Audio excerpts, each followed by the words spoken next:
How to delete all check-ins on Facebook. Hey everyone, welcome back to our channel. In today's video, I will guide you on how you can delete all of your check-ins on Facebook, so make sure to watch the video till the end.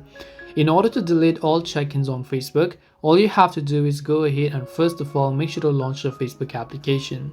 Then tap your profile icon from the top left to come to your profile page. Tap on the three dots option on the right hand side next to the edit profile button, and then simply go to the option called activity log. From here on, go to the option called public post from the very top.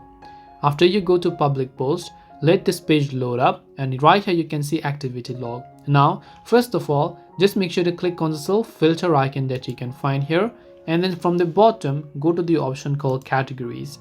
From categories, make sure that you select this option called check-ins.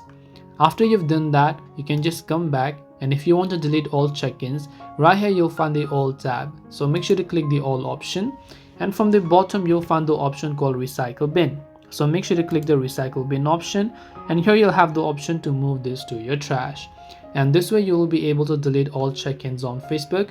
Hope this video was very helpful. If you have got any questions, feel free to leave them down below. Thank you for watching and see you in the next video.